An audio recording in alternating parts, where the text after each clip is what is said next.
The following session is a Lutheran-Classical hybrid school right for your congregation. Will be presented by Mr. Patrick Steckbeck, who serves as headmaster of Grace Lutheran Academy in Florida.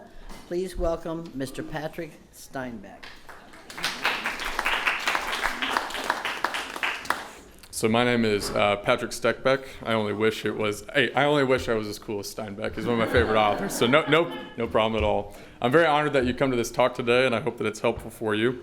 I'm the headmaster of Grace Lutheran Academy. We're a ministry of Grace Lutheran Church in Naples, Florida. This will be my 7th year of Christian classical education and my 3rd year in distinctly Lutheran classical education. And I'll tell you a little bit about myself, and then we'll go into the meat of it. While I was in my 3rd year of classical Christian education, I taught theology, logic, and rhetoric. I've been a Calvinist for 10 years. Any former Calvinists here? Let's go. Assurance of salvation is awesome. I began a comparative study of the Reformed confessions in the Book of Concord, measured against the scriptures, and I came out a confessional Lutheran. Who here has read Francis Pieper? Anybody? Right, that guy's read Francis Pieper. He's in seminary. Francis Pieper was like the second, president of the LCMS, and I had a strong assurance of salvation reading a book called Christian Dogmatics, which is about the nerdiest conversion to Lutheranism you're probably ever going to hear. So, at the same time, I started to question whether the 8:30 to 3:30 5-day-a-week, 7 to 8 classes model of schooling was best for every family, teacher, and administrator. Schools are different, but the one that I worked at, administrators, teachers, and students alike were very, very burnt out. We were doing many things, but not much depth in any of them. Around that time, a family that I really appreciated, my favorite family at that school, you can say that now because I moved on to a different school, right? They gave me the hybrid model. They called it the university model. Some people call it an alternative school or micro school. And after hearing about it, I thought the model may help to solve the fatigue problem that I'd encountered at our school, the school I was working on. Hybrid schools, like I said, are called by many different names: alternative schools, micro schools, university model schools. What they share in common is that students spend some time at school in person and some time at home. We call ours a homeschool hybrid or a collaborative model to emphasize that parents and teachers are working together in view of the in loco parentis. To continue the story, given my desire to be at one of these schools, I prayed to God. God, please take me to a Lutheran classical hybrid school. I knew myself. I know that I can get burnt out pretty easily. I also knew that I needed to make enough money to provide for my children. And as we know as educators, there's not a lot of money in this business. So I'm like, man, I got to find a hybrid school. Now, they don't make that much money, but I tried. All right, I saw an opening in Naples, Florida for a school that wanted a headmaster. And though I consider myself somewhat unqualified, I was only an administrator for a year at the time. I knew I'd prayed for it, so I shot the resume out. A year later, I visited our church in Naples, Florida, and it was liturgical, it was deep, it was lovely, it was wonderful, and it was everything that I prayed for my kids. So why am I here? I'm here because I have a burning passion. I have a desire that our Lutheran churches would have more and more schools, congregants in our communities being served by these schools. 14 out of 16. That was the number that Reverend Kane gave yesterday as to how many of our LCMS churches had schools in the beginning. 88% if you round it up. I don't know if we're going to hit that number again anytime soon, but I believe if we are, the hybrid model is the way to do it. And it's the way that the LCMS could have a much greater amount of Lutheran classical schools in our denomination. As an observation, the hybrid model is growing in its reach drastically. How many of you guys have heard of the model before? Or are in one, right? See? 5 years ago, 10 years ago? No. The hybrid model is growing. In Naples, there are upwards of 10 hybrid schools. Of our kind, we're probably the second biggest. At the ACCS conference, which is the Reformed Classical Conference, there was a breakout session on hybrid schooling called an apology for hybrid schools. Apology, the Greek apologia, defense, not apologizing.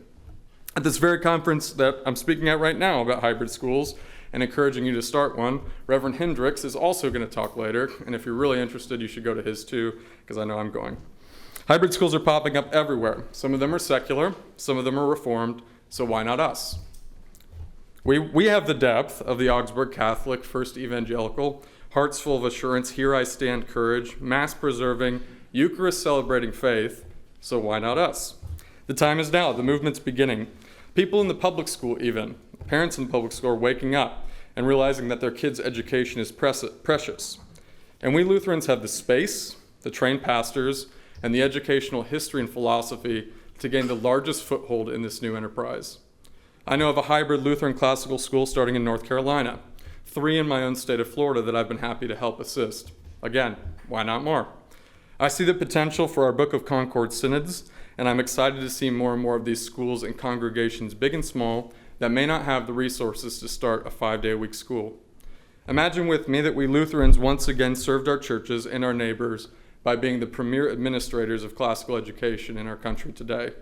A world where when people think classical education, they think Lutherans. I don't think it's a pipe dream. I think it's a real possibility.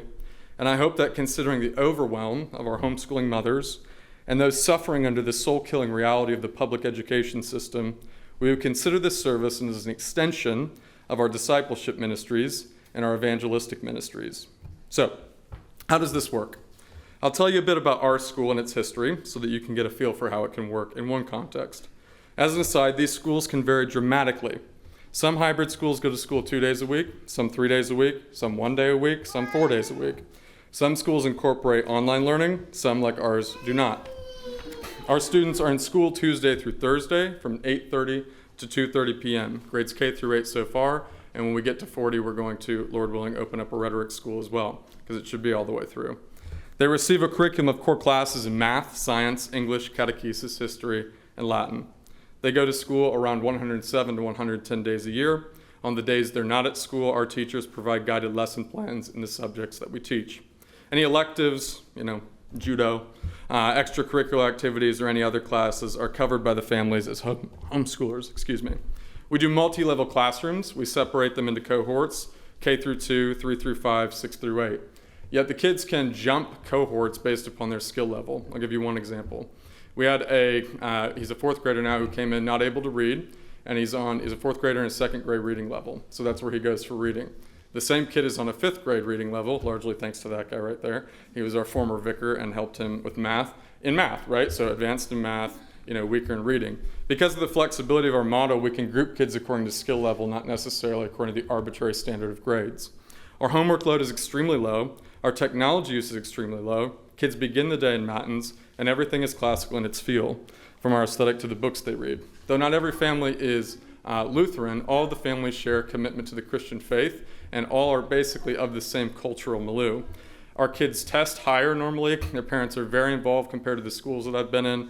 You get what you market for, right? And because of the nature of the model of the school, you get a certain kind of a family that leads to a happy culture. I'll talk more about that later. Our school is going into its 3rd year. We have 26 total students. Myself included, we have 4 teachers for the upcoming year, 1 for K through 2, 1 for 3 through 5, and 1 who does 6 through 8 math and history. We also get a vicar every year, so I'd make them do the early, the matins, and then also usually the math. Thankfully, we got another math one. Again, kudos to this guy, right? If get that guy at your church, all right? He's a good guy. They're gonna send him out, right? How they send him out in the LCMS. I'm gonna pick him up where you are. So I teach theology, Latin, and some history throughout the day. And at year 3, I can say our parents are happy. Our core teachers are in the LCMS, right, and Lutherans, and will likely balance the budget or be just shy of it right there this year. This year, just to give you one humongous win, a family who attends our school was just baptized with her 4 children. It was a big win. As a result of the community that God has graciously given to us. The family came from the public school, and here are her words about her children. From the very first day, the transformation was undeniable. Their energy shifted. They came home with smiles, laughter, stories, and love for learning that I had thought disappeared. Instead of good, I got paragraphs, excited retellings of books, ideas, and discoveries. Surrounded by beauty, literature, goodness, and truth, their spark returned. I learned something profound. When a child is surrounded by beauty, they become beautiful inside. When they're surrounded by goodness, they become good. When they're surrounded by wonder, their soul wakes up and grows. Right? Beautiful line. She gave that at an open house, and I didn't know she was about to do that. I had to follow that. I'm like, guys, I don't know what to say. You want to sign up? Yeah, right. I should have just stopped there. So our school is by no means a perfect school, right? And I know you guys are also educators. I know you know. And there is a road to climb for us to achieve the original vision that we've had for it. But God has blessed us mightily, even as the devil has tried to discourage us. I'm here today, like I said earlier, because I believe many other Lutheran churches can have hybrid schools, even as they have an interest in the discipleship of their own children and in providing a mercy ministry against the burnout-inducing public school system, which your boy is a product of. It is not easy to start a school. I wish I could tell you it's all rainbows, sunshine, and baptisms. In reality, it has been a lot of sleepless nights, imposter syndrome, if you know what that means, testing and retesting to try and figure out what's going to make sense to people, setback, and even prayers for deliverance. I started working on our school on June 3rd, 2024. My task, start a Lutheran-Classical hybrid school by August. But how would I, you guys are like, that's dumb. It was. But how would I promote and gain students for a school that doesn't exist? I came in with just about nothing. Wrote the handbook, outsourced the logo, put together the curriculum, had an open house, answered some questions with some major imposter syndrome, met with parents, did everything. I worked long hours, but they were very disjointed, and they were filled with anxiety and fear. At the end of it, the congregation decided to go along with the school, and we started with a grand total of 3 students, right? We're bringing in this headmaster for 3 students. In hindsight, starting a school in June is pretty stupid. Parents are looking seriously at other schools from November through January most of the time, right? That's like the heavy time. You can get some stuff in there before and after, but that's really when they're all signing up. So that's where you put your open houses. Nonetheless, we kept with it.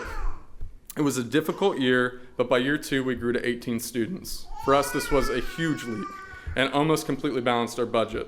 Our families, by and large, were happy by the end of the year, even though it was a huge learning curve. You had some kids coming from public education, some kids coming from just pure homeschooling. But by the end of the year, we really did have a Lutheran classical school. Latin, catechism, great conversations, plays, festivals, field trips. It was great in a lot of ways. It was hard in a lot of ways. It was great in a lot of ways, but I love those kids to death. The past summer, after some serious searching, the struggle has been to find Lutheran teachers, right? They're not. Finding a Lutheran teacher to work part-time, that's a trip. I found 2 LCMS teachers. It was hard, with classical souls to join our mission. They were sent from God and were the result of much prayer. So I'm very excited as to where our school is going, and I think we're on track for our best year yet, even though there's always challenges. So before I get into a checklist for what it would take to start one of these schools, I want to give you some benefits of the hybrid model. We live in the fallen world, right? No model is perfect. We're not going to get the perfect model. Anybody can find problems and pluses and minuses, but I'll lay my cards on the table. I think this is the best we're going to get if you got the right people. If you have the right teachers, it's the best you're probably going to find. So reason number 1 that I love the hybrid model, less is more, the much not many principle. The model itself gives room for mastery without causing burnout. I'll read C.S. Lewis, ready? He says this about the problem of education in his day. In those days, he's talking even back further than himself, a boy on the classical side officially did nothing but classics. I think this was wise. The greatest service we can do to education today is to teach few subjects. No one has time to do more than a few things very well before he's 20. And when we force a boy to be a mediocrity in a dozen subjects, we destroy his standards, perhaps for life. Has anybody here read Paul Kingsnorth's book, Against the Machine? No? You guys should read it. It's really good. He argues in that book, he goes all the way back to the 18th century, and argues that we're living in a time or a spirit of the age that's marked by a constant desire for more. More. Big, better, better. And more can be better, right? More vegetables can be better, things like that. But how that manifests itself in education is that we're always thinking that the solution is more time, more subjects, more extracurriculars, more culture interventions. I did that one before. More in our house programs or house program at all. More. And if you take C.S. Lewis' advice, we should lessen and focus instead of just increasing and increasing. The hybrid model forces less, and so I think that's a real win. Number 2, private school education in half the time. One of the things I really loved about my old school, even though I have some gripes, was the requirement of professionalism out of the students.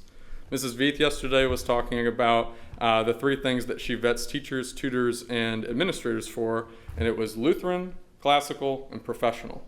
I said, I'm taking that. Taking it right from you, Mrs. Veith. And I want that for all of our own kids as well, my own kids. I have a son, Riker, he's 3. I have another son, Soren, he's 6 months old. I want them to be professional. I really do. I want them to work hard in the service of others, present themselves well, and all the rest. And private school education can do that if you're at the right kind of a school. Uniforms, orderliness, concerns for aesthetics, righteous competition, all of that can be required out of students in a hybrid school. Quintilian has a quote, I can't find the quote, I just remember it from a couple years ago, where he says that students need their peers because they can freely rebuke them for vices that other people can't. Right? You know this as teachers. We can't say what needs to be said all the time, right? It would rock the boat and it wouldn't be our place, right? But the kids can. And it's really good for them to get that. He says apart from that rebuke, students can become either arrogant or inept, right? They just can't get out of it. So, number 2, private education half the time. Number 3, joyful school. What I've noticed is that the hybrid model encourages a happier school. By and large, our students are excited to be in school. Vicar will attest they're not always excited to be in school. They don't always like math in the morning, but they do like most of the day. Even students who formerly hated school tend to like going to our school. We plan out our day, we pack in the essentials, we move with the day, we have a laid out schedule, but we're obviously moving with the kids, not against them. We exercise regularly, they go outside like 4 times a day. And students go home and their parents tell me they're really looking forward to going to school again. I see them over the summer and they're just, they run up to me. And I taught high school before. Now I teach grammar level kids. Man, they give you hugs and stuff. That's fun. Yeah, you guys know, right? It's different, man. Yeah, the high school kids, get out of here. Whereas school should be challenging, it shouldn't destroy souls. And I think that the model, I don't think the model itself will give you the joyful school, but I think it sets you up for that kind of a school if you get the right teachers and people. Number 4, cost effective. Hybrid schools, by their very nature, cost less as well. You can provide a Lutheran classical education at half the monetary cost of families, or in some cases at no cost at all. So I think that's very attractive to people. So now down to the nitty-gritty. I've primed the pump. You're now hopefully excited for hybrid schools. So should your church do it? If your church doesn't have a school, and there are people who need it in your area, then I think the should question is very, very obvious. Yeah, that's a good idea. But if you can't do it wisely, then you probably shouldn't. So this is engineered towards the wisdom question, right? Is this this is something that we can actually do? So I've broken into 2 categories, and the first category is the people you're going to need. The first person you will need in a chronological order is what I call the mover. The mover is the person that gets the ball rolling. Sometimes annoying, but they're always useful. They push even when it makes people uncomfortable. I know mine does. They're like Socrates to Athens, a fly to the sleeping horse that keeps waking them up from their undogmatic slumber. In our context, this person was a concerned mother. She knew her son needed something different than the 5-day-a-week model, so she pushed and pushed and pushed for a hybrid school, and I'm very grateful. Nathan knows what I'm talking about, too. Yeah.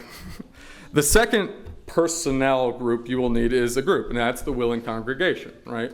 My vision for this is that our schools, our hybrid schools, are in our churches, because I think that that's the best way that a school will keep its vision, provided other things are there. Ideally, the school flows through the zeal and support of the pastor, as well as the church president. Rightly presented with all of the objections busted, this will gain the hearts of the congregation and be approved. So let's call a spade a spade. Democratic republics like ours, or democracies like ours where everybody votes, are moved by persuasive organizers. It's just what it is, right? So the easiest way to do that is for the pastor to be the one who is presenting it to the congregation. It takes time, you got to bust objections, but don't let the naysayers keep you from building the school. Once you get it going and you've got 10 students, there's nothing really, we're Lutherans. What are we going to argue against? Kids are getting Lutheran classical educated, just stops. As soon as you get the kids, it's fine. See, right? I mean, like, that's kind of silly. I heard objections sound like that. I don't even have time for that. We take naysayers way too seriously sometimes in our churches, I think. But now I'm riffing. All right, C, you're going to need a head of school. The head of school may just be the single most important person for the school. They have to have a few things. They have to be confessionally Lutheran, and yet they must be able to explain that confession with gentleness and respect to those who are coming to your school. Number 2, they must embody classical learning, but they have to be humble with it. It can't be an arrogance, it must be a service mind, right? Where they're trying to bring other people into that warmth, right? It's not lording it over people in arrogance, it's bringing them into that warmth. Third, they have to have some business acumen or potential. They don't have to be businessmen, but they have to figure out some way to work the marketing, the organizing, the sales, the budget, and all the rest. They have to be an administrator, and they have to act professionally. So, in my estimation, the head of school, in most instances, for most churches when starting out, should be the pastor. Right? I know this is a hard sell for some pastors, but I really think this is the way it should be done. Our pastors are, in many ways, classically trained and are already used to dealing with people in the way that I just spoke. So, just as an aside, I've been watching everybody, throughout the week. People watching, right? It's an art. Who are the people driving it up in the hallways and doing half of the presentations? It's the pastors, right? And who are the people who have the Lutheran background and are able to make these judgment calls? Usually it's going to be the pastor. Now, does it have to be the pastor? No. If the congregation has the money to pay for an outside head of school, that's fine. But I think in the beginning, if you hire out a teacher, and you can talk to this better than me, the workload doesn't have to be insane, right? It can be reasonable. So I think, this is me just giving an opinion. They should be compensated for their extra work they put into the school, and I think they should immediately hire a teacher. Their focus should be on promotion, culture, admissions, marketing, discipline, parent relations, etc. When the school grows big enough, or if it grows big enough, they can hire a more permanent head. D, you're going to need students. In order to make this work, you'll need students. So your students are going to come from one of three groups. 1, families with homeschooling mothers looking for support. The problem you're solving is overwhelm. Speak to it. It's hard to homeschool 3 kids, nurse the baby, and finish your coffee at the same time. Am I right? All right. It's a tough thing. It might even be impossible. I've seen it. Hybrid schools help homeschooling moms by coming alongside them and supporting them so that they, their kids, and even their husband eventually can avoid burnout. This is a real phenomenon, and homeschooling moms don't always want to admit it. I get that there's this is tough thing, but really it can help them. B, families already in alternative schools that are looking for a Christian version. Our school has had several families move from the secular alternative school, the secular hybrid school, to our hybrid school because it's Christian. And then C, this is the toughest to get, but I'll make some comments on it. Families in the public school system whose kids are burnt out from soul-destroying education and are looking for an affordable alternative. These will be your most sticky families because you will provide them a transformatory experience that they will not forget. So 3 of our families are this kind of family, once you get them, they're probably never going to leave. So in a sentence, you're serving people who are suffering from the problems of burnout and or secular education by providing a joyful, vibrant Lutheran classical education at least half the cost of a private school. Lastly, tough one to find, but it's good. You're going to need the right teacher. In our context, this was a lifelong Lutheran teacher who taught mainly K through 5, who was preparing for retirement, but she wasn't there yet. She's motherly, grandmotherly, knows what she believes and why, and has a lot of wisdom with dealing with children, parents, and administration. You want a classical Lutheran with a classical soul who is professional, right? For grades K through 5 especially, this is my experience, you're going to want somebody who's motherly or grandmotherly, or at least someone, I teach K through 5 now, who has a great capacity for warmth for kids, right? And that can be a male. I haven't seen it as much, but it really can be. I've taught this age range, and warmth and strictness goes a long way. Second thing you're going to need is the right church situation. One of the reasons I'm here is because in my experience in the LCMS, we just have so many empty classrooms. Who's got a church where there's just tons of empty classrooms? Anybody? Yeah, that go largely unused throughout the week, right? This is my experience. My brothers in Austin, Indiana, they have 4 empty classrooms, a gym, and a playground outside.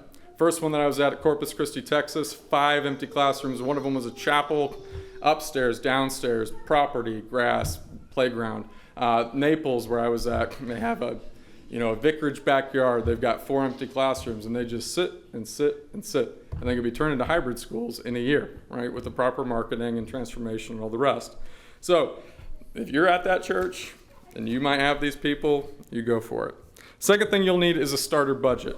I'm going to say no more than $50,000 to get the thing started. If done right, it could even pay itself back and even more after the first year. So we started with K through 2, we had a 4th grader and then kids in K through 2. That might be the way that you start, and this is built on that. You get the part-time teacher for part-time work, maybe around $25,000 a year, but it's going to be situation and schedule dependent. That's probably on the upper side, more like $40 or $50 an hour. Curriculum, higher side, $5,000. Classroom remodel, way higher side, $5,000. We just did ours this year, and it was optimal. It was by no means essential, and we transformed it for 4.3K. 2 years ago, it was like 3.7 inflation. All right, marketing, I put down $10,000. You certainly don't have to spend that much. We spent $5,000 roughly in our first 2 years. But the main thing you're going to need is to get kids in the seats. So spending marketing early is probably the best way to do it. And then I put on here $5,000 to pay the pastor for his extra labor. Pastor over here can tell you exactly how many hours it's going to take in a more reasonable way. But I think as long as you get that teacher, it's not going to get in overwhelm if you set it up right. So let's imagine you get 12 kids in that first year at $5,000 per kid. You made $10,000, right? You made it back, you made $10,000, and you can use that to transform and market for the next year. And you can add on the 3 through 5 cohort. Then you can add on the 6 through 8 cohort. And when you get to 40, you can build a high school. We're not there yet, so I can't speak to that, but that's the goal.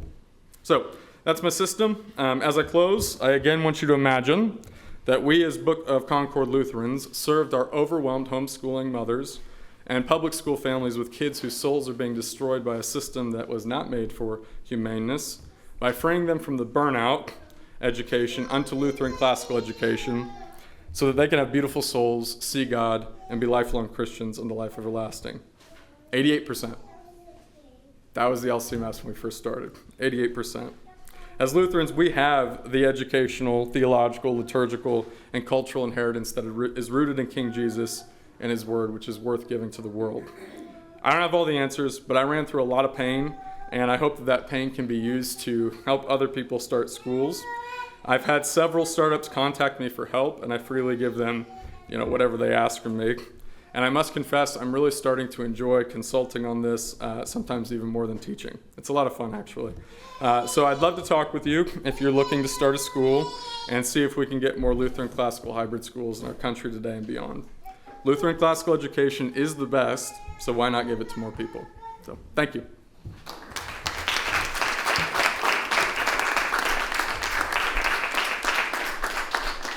Y'all have questions? Yes, ma'am. So it's just a regular classical school. Yep. And our community just recently went down to 4 days a week instead of 5. So we did too. And the pushback from families at that point was daycare. Yep. So how do you address the hybrid issue with 3 days a week? I mean, our families adjusted and loved the 4 day a week, but I just wonder if that was ever an issue for you. So, to put the answer simply, we don't address that issue right now, right? We've had people ask about that, and we've just said as a school, we're not ready to offer potential solutions to that problem. Now, I have floated to our board the idea of doing an enrichment academy on the 2 other days that we're not in school. So, and I'm gonna tie back in with another thing. One of the biggest problems that we've had is finding a way to pay teachers enough to kind of draw you teachers in, right, from different contexts. And so what I told our board was, we can offer a 2-day option on Monday and Friday and a 3-day option on Tuesday through Thursday, get the numbers right, and then we'll be able to, get CCLE people into our school by providing a certain benefits package and all the rest. I also see that as possible with an enrichment academy, like art and all the things that we don't do on those other 2 days for parents that can't, make it their own time. So I hope that answers your question. Yeah, thank you. Yes, ma'am. Do you do it like by the class, or you do it like it's this much and you'll have a full set of classes, or do my niece went to a university model school where she just took specific classes. I see what you mean. We do it the program way. So if you come to our school, we have an enrollment contract and you're in it for the whole program because we're looking to form a certain kind of person. So if that's the kind of person you want your kid to be, these are the classes we're going to get for them. I have seen it done where it's more of a flexible model, and that this is hybrid, right? So you can do it a lot of different ways. And I would say this, if your main cohort of families is going to be homeschooling mothers who have been doing it for a while, that's what they're going to want. They're going to want that more flexible model because they're omnicompetent usually, right? Let's just call a spade a spade. If your market is more where ours is, which is public school families transitioning, some homeschool mothers existing already, and then some alternative school families, and you have a budget that you got to balance, right? You're going to want to set it up as a program. So, yeah, hope that answers your question. Yeah. Yes, sir. We have a standard classical school right now, K through 8. We're on the north side of Fort Wayne. Hey, my people. That's where I'm from. We have been banking about for years that the possibility of adding a high school. Yeah. Now we have a strong high school, but we would like it to be classical. So we would like to kind of offer a classical high school. Would a hybrid model fit better into a high school environment, or how would that work? It could. There are in Texas. I know that there's there's a huge one that's more of a hybrid or university model school. I'll tell you the problems and potential solutions that you're going to run into, right? When you're hiring for a K through 5 teacher, right, they can teach a broad range of subjects in K through 5. When you get up to 6 through 8, it becomes more domain specific, and then when you get to the rhetoric stage, it's even more domain specific.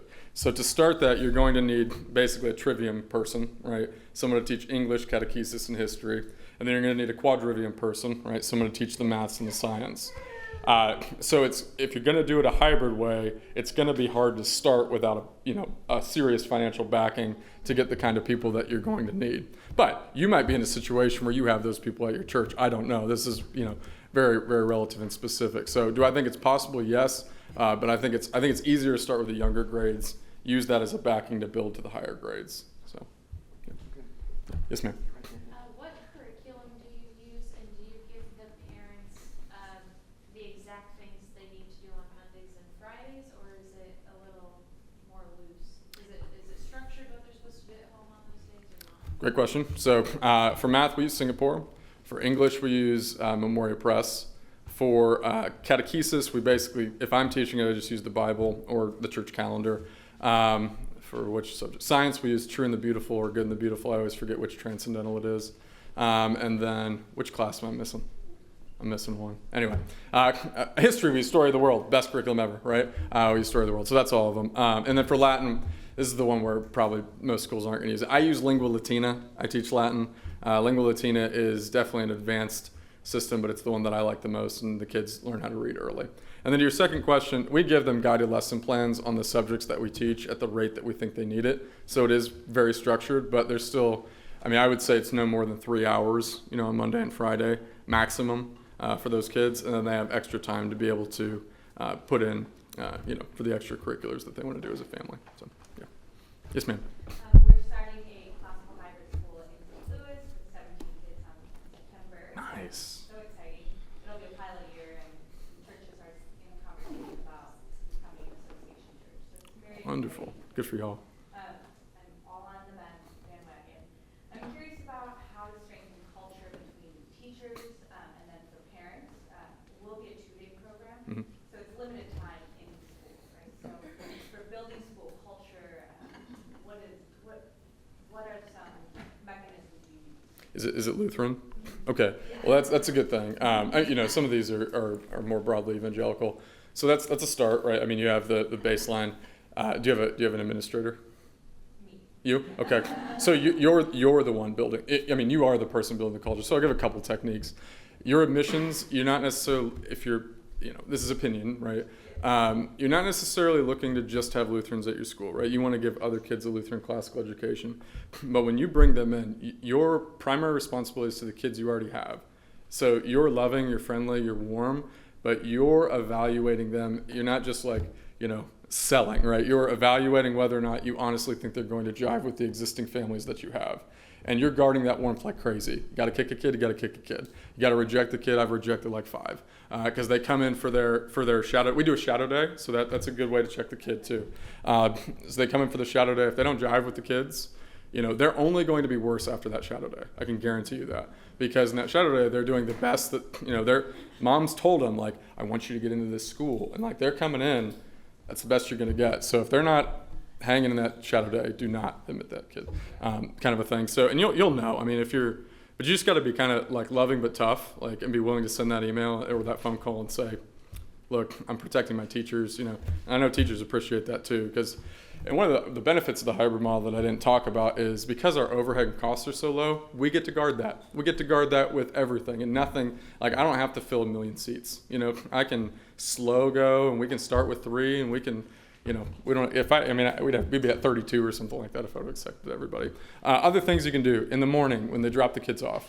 You're there, smiling, handshake, right? Just quick stuff, and you're really bringing that warmth throughout the whole day. So Doug Lemov, right? He's a secular author, but he has that book, man. It's got so many biblical principles, and it's called Teach Like a Champion. Anybody read Teach Like a Champion? It's great. And the warm, strict thing. You are the emotionally constant, warm, strict person who governs everything. And you tell that to your teachers. You have your little, your teacher trainings, and it's we are the warmest school in town. Bar none, we are the warmest school in town. We smile, we love the kids.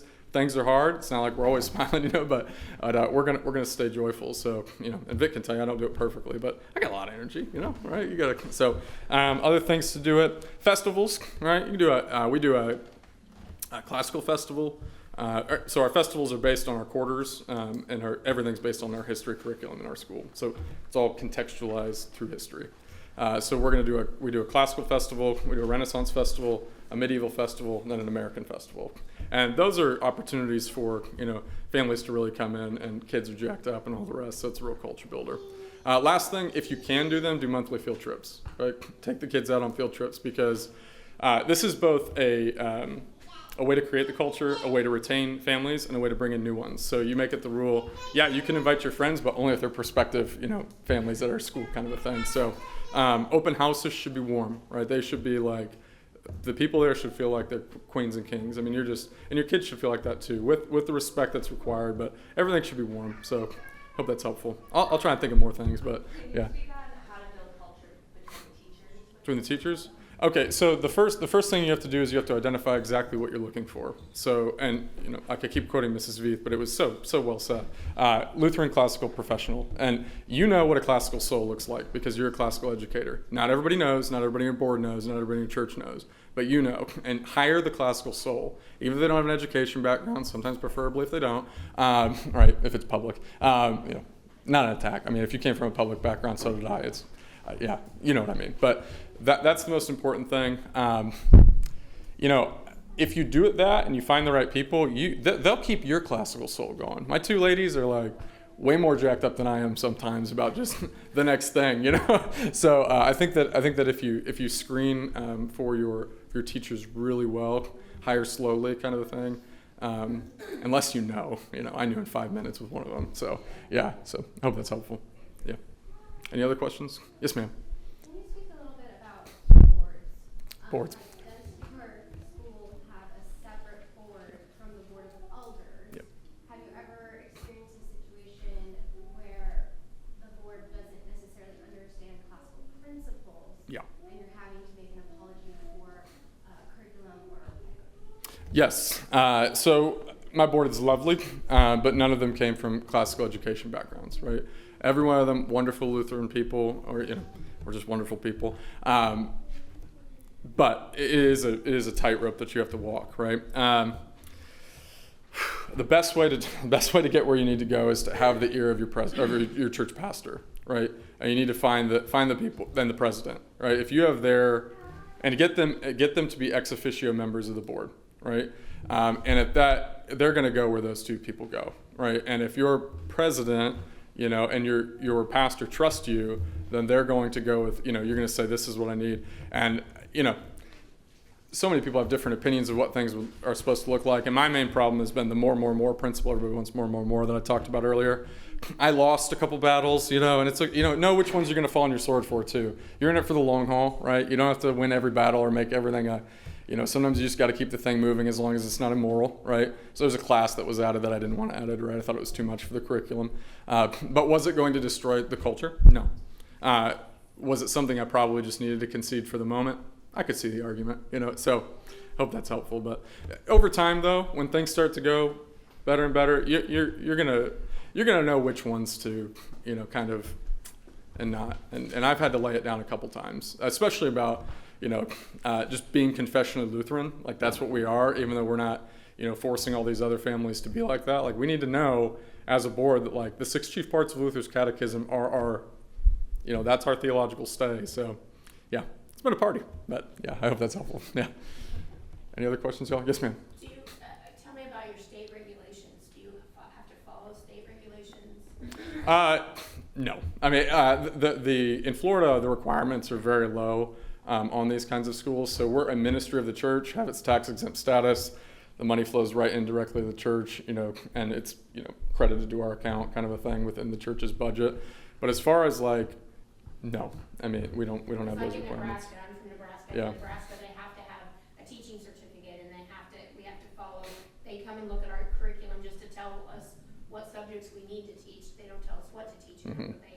And so I just wondered if there was if they regulate anything that goes on in your school. No, the kids have to take a standardized test in mathematics and in English. That's it. I mean, for homeschooling families in Florida. Now, like you said, this is going to be different state to state, but this is another reason I could have added of why I love the hybrid model so much. You get the private school education, you get the professionalism, and you don't have the state telling you what to do very much. on the contrary, in some states, you have the state scholarship and everything gets paid for by the state. So it's like, wow, the state's actually doing something good for us. You know, that's surprising. So, yeah. Any other questions? Yes, ma'am. Maybe this is a good question for Dr. B. Does CCLE accredit homeschool hybrids? We have not yet, but I think we would be open to it. If the curriculum is solid, the instructional practices are solid, and of course, if the doctoral foundation is there, that's what we judge. I mean, that's what we evaluate. We don't care whether there's state entanglement or not.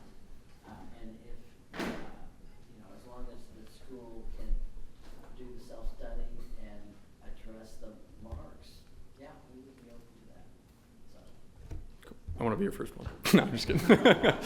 I want there to be somebody else to be the first one because that means they're going faster. Yeah. Okay, so how does that then work if the homeschooling family is the private, in Indiana, the Good homeschool state. family is the private unaccredited school with less than one employee, right? Like that's Okay. how it's defined in Indiana. So how does that work then with a school, like you're talking about accrediting the hybrid school, Mhm. but I'm the school.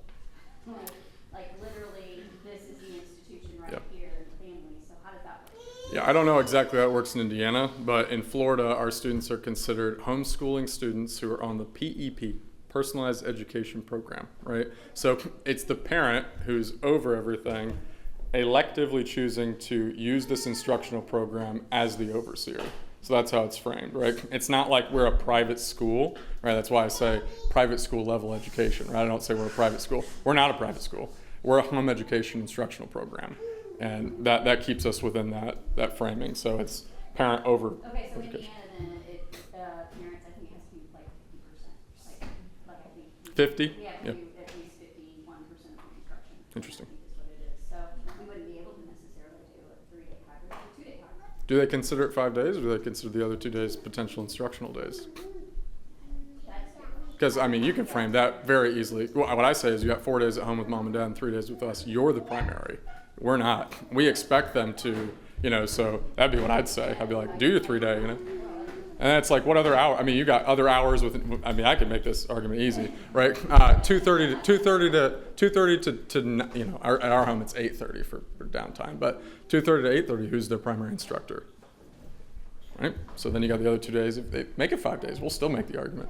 Yeah. In Nebraska. Get that state out of here. Yeah. In Nebraska, when we wanted to pursue a high school, and we didn't have the luxury of having a math teacher and a science teacher and an English teacher, Yep. which is what the public school at that time, the state required, we went under a Rule 10, which was a homeschool exemption. And then the parents just had to sign a form that said we were their homeschool of choice. Hmm. And then so they were able to use that for their high school because we became their homeschool of choice. Yeah, that's great. Yeah, good to know. I mean, the laws are going to differ in different places, but I think if we want these schools, we can work within those laws and figure them out. I mean, I had to figure it out too. It was like Google, like, can I even do this? Is this legal? Yeah, but it was. Yeah, yes, ma'am. Well, I'm just going to throw out there because we have something similar happening at our church, and the National Microschooling Center can sometimes help you with like some of those legal Yeah. questions that are in your state, because every state's so different. Because like ours, all register as homeschoolers. Also, they're with me 4 days a week. Love it. Yeah. It's called National Micro School. National Microschooling Center, and they're not Christian or anything like that, but they do help small and start up a little bit of hybrid model Yep. schools. So. Love it. Good. Any other questions, y'all? Yes, ma'am. So you're saying that people that their family left public school to come to you, did it just happen to be true about those particular families, that there was a parent at home those other 2 days, or? Yep. Yeah. So these were stay-at-home moms, right? And yeah, they were in the public system, and they heard of this model, came to our school, and were like, where was this kind of a thing? Now, our other families are happy too. It's just that transformational experience usually comes sadly against the backdrop of soul-killing, education. So, yeah. My son attends a school like this, Yeah, and I great. just never knew it was called this before. Yeah, because right. they call it a Christian co-school. And one of their whole things is, we are coming along to support parents in That's their right. homeschooling. And it's only a 1-day-a-week program. Yeah. It's very weak. Gotcha. Okay. Well, great. We love one day too. Yes. Do you accept, I don't know how it is in Florida, but do you accept vouchers? Like, say a public schooler is like, we wanna go here and we wanna use a voucher. Would you take that? Yeah, we'll accept it as long as they don't tell us, what to do. And our church has like a, we're working on a program to have our own endowment, right? To, if that ever happens, like a rainy day endowment to get donations for, in the case that, we can no longer accept the state's requirements. But in Florida, to get the scholarship, literally the requirement is that you either have a portfolio for your homeschool kid, your homeschool child, or you take a test in reading and in mathematics. So it's very low, low requirements. Yeah. So, I heard endowment from somebody else in the last thing too. Do you have like, how do you do that? How do you get an endowment? Talk to your pastor because he knows who everybody is in the congregation, right? And you ask, wealthy people to help. That's the simple version. I'm not gonna sugarcoat it, right? What goes into that though is you need to, I'll say it. You need to make a grand slam offer, right? And it's not an offer in the sense that they're getting something, but you need to paint the vision of what's actually going on in your school in the best possible light that you can. You need to be excited about your mission. You need to be able to, and usually these are wealthy former businessmen, right? So you need to be able to give them the numbers, right? Like, I'm going to come to you one time for this much to achieve this result. And that's pretty much how it's done. Thankfully, we haven't had to do that too much. We've gotten donations from the congregation, but it's just been mostly organic. But if you have someone though in your congregation, so we have a guy named Bill. Nathan knows Bill, and Bill did donor relations for Habitat for Humanity for years. So he met with me and basically, here's what it needs to look like, Patrick. Here's what you need to say, and coach me up. So I would find that guy too, like whoever your friend is who's the donor relations person, and just be like, how do you do this? So, yeah. These are the kind of questions I love. It's like, how do you do that? Yeah. Do you have a house system? Have you thought about We don't have a house system, no. Real less, you know what I mean? No, house systems are good. I had them. Now, back at our old school, I hated the house system, but I'm sure your guys' house systems are, the quiet part out loud, right? The teacher's teaching 8 subjects in a day, and it's like, now it's time for house, right? Like, smile, so, right? Yeah. But we could have a house system at some point, and I think it can be done. They can be done well. Ours, I don't think, was done well at our school, but they can be done well. So we might do it eventually, Luther House, the Langton House. Who was the one earlier today? Who's the pastor? Luther's pastor? What was his name? See, I need to go to seminary. All right. Any other questions, y'all? Can you share that quote again? The C.S. Lewis quote? No, the one from the mom who said something amazing. Oh, sure. Yeah. Yeah, I'll tell Hannah she got a call out for that. She's lovely. Vicar, he did math with the 2 boys there this whole year. He loved it. It was a jolly old time. They're funny. All right, are you ready, ma'am? You just want me to give I can get you a picture. Get your picture after. That'll be quicker. Yeah. Can I address the endowment one, because that's Sure. a huge piece, and I want everybody to have the opportunity to use it. When we started our school, it was just 12 years ago, we had a couple money-minded people that planned an endowment. They actually planned 2. One was for day-to-day operations, and one was for scholarships. They got those labeled, and then people would give to them. And then they set up a percentage of those funds each year that they would reinvest, and a certain percentage that they would give for those entities. Yeah. And then it's continued to grow.